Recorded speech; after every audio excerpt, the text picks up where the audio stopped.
catalogada en peligro de extinción. ¿Cómo podemos definir qué es un banco celular? Pues lo podemos definir como una nueva estrategia de conservación que aplica técnicas de biotecnología para la preservación de una especie animal amenazada. Bien, el primer banco celular que contempla toda la fauna en peligro de extinción a nivel nacional se crea aquí, se crea en la Universidad Miguel Hernández a finales del año 2002, finales del 2002, principios del 2003, bajo mi dirección y con el apoyo del Ministerio de Medio Ambiente. En primer lugar, se crea como un banco celular somático. Sabemos que hay dos líneas genéricas dentro de las células, la línea germinal, la línea somática. En primer lugar aparece como banco celular somático, para posteriormente ampliarse y pasar a ser un banco de recursos biológicos, integrando, como veremos, la línea somática, la piel, músculo, etcétera.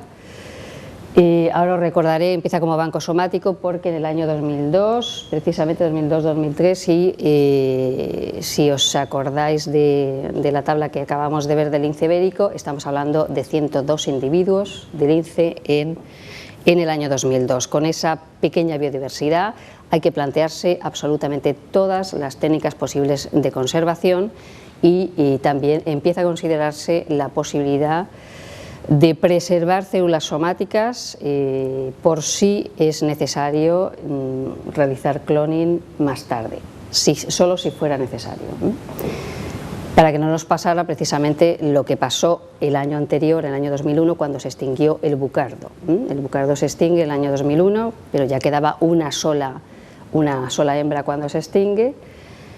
Con una hembra, tomar muestras de una hembra, eso no sirve absolutamente para nada porque no hay biodiversidad.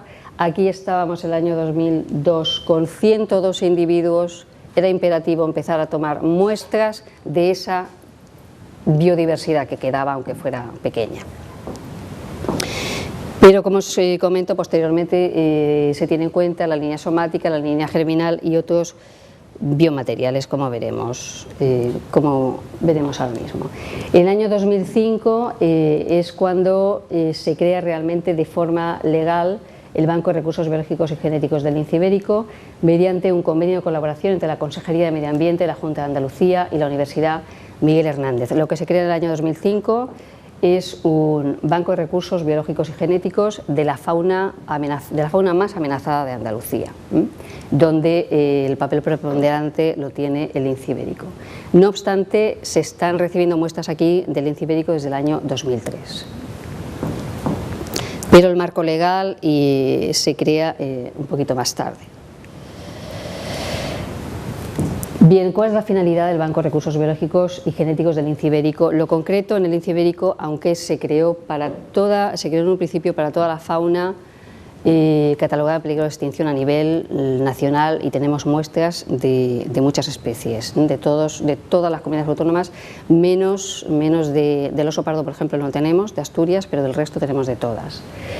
Se ha ido especializando bastante, ahora mismo estamos bastante centrados en la fauna amenazada de Andalucía, pues por el tema que os comentaba de los recursos. Los recursos son limitados, no se puede, se hace lo que se puede, y estamos además en situaciones de crisis y al final está bastante delimitado con Andalucía. Por asuntos económicos y también, bueno, pues por un poco la tontería que tenemos aquí de separar comunidades y tener en cuenta ese tipo de cosas, pero también he de deciros que lo pongo como modelo porque es el Banco de Recursos Biológicos, sin la menor duda, más completo de toda España y uno de los más completos, sin la menor duda, también a nivel internacional. Y por eso está como modelo, pero representa todo lo que se hace con él. En realidad, este banco está abriendo camino al andar y todo lo que se está haciendo con él se está haciendo con otras especies y se puede hacer con otras especies. ¿Cuál es la finalidad? Preservar el patrimonio genético y biológico del lince ibérico o de cualquier especie amenazada, porque es quien lo más lo necesita. Simultáneamente lo vamos a utilizar como estrategia herramienta de apoyo a la conservación global, tanto la conservación in situ, porque es la conservación de la especie. Para conseguir esa finalidad, los principales objetivos del banco son estos: generar una reserva biológica preservada mediante rigurosos criterios científicos, que esté compuesta por células y tejidos vivos, células y tejidos de la línea germinal, gónadas, gametos, células, pero también, o sea, células y tejidos somáticos vivos, así como otros biomateriales como son sangre y derivados, sangre entera, plasma, suero. Con cada uno de estos biomateriales vamos a poder realizar todo tipo de estudios biosanitarios, como veremos después, heces, orina, etc. Otro objetivo muy importante es disponer de la máxima representación de la diversidad genética biológica de la población, obtenida siempre de forma inocua. Esto es muy importante. Desde que nació el banco, en el año finales del 2002, principio del 2003, nunca nos hemos conformado con tener especies o con tener muestras de 1, 2 o 3 ejemplares de una especie, sino que especie por especie el banco de entrada contemplaba toda la fauna en peligro de extinción del territorio español, pero para cada una de esas especies siempre se ha procurado tener la máxima biodiversidad posible, porque no sirve, repito, no sirve para nada disponer de muestras de 1, 2, 5 individuos. Y eso ha sido uno de los pilares básicos desde el principio de este banco, y otro pilar básico ha sido el obtener las muestras siempre de forma inocua. Estamos hablando de fauna amenazada y en concreto de fauna en peligro de extinción, y no se puede ir a molestar a una especie ya amenazada para tomar muestras adrede. Este banco nace como una reserva fundamentalmente de células y tejidos vivos. Posteriormente se amplía a otros biomateriales, pero es una reserva y con paciencia, o sea, no es cuestión de en un año, con paciencia por eso, porque estamos hablando de fauna en peligro de extinción y hay que esperar el momento, hay que esperar al chequeo de una especie para en ese momento tomar muestras, hay que esperar a que se ponga el radiomarcaje para tomar muestras, a una operación de un individuo para tomar muestras. No se molesta a las especies, sino que se aprovecha siempre la manipulación por otras causas. Siempre que se tiene muy presente que estamos en conservación de especies que lo necesitan, o sea que no se les puede molestar más de lo que ya les hemos molestado. Ese ha sido otro pilar también desde el principio del banco, inamovible. ¿Cuáles son los beneficios? Bien, pues el primer beneficio es evitar la pérdida irreversible de biodiversidad que se produce con la muerte de cada individuo. Cuando un individuo muere, las células permanecen vivas un lapso de tiempo, trabajamos siempre contrarreloj, y las muestras se envían siempre por mensajería urgente y al día siguiente están aquí y se empiezan a procesar, se pasan a condiciones asépticas y se empieza todo el trabajo de procesamiento. Cuando cualquier individuo muere, pues desaparece su patrimonio genético. Eso es lo que intentamos evitar. Tomamos muestras, ahí se toman muestras de todo, se toman muestras de la línea germinal, se toman testículos, ovarios, de la piel, del músculo, de todo, se toma de todo porque es la forma de evitar que ese individuo desaparezca.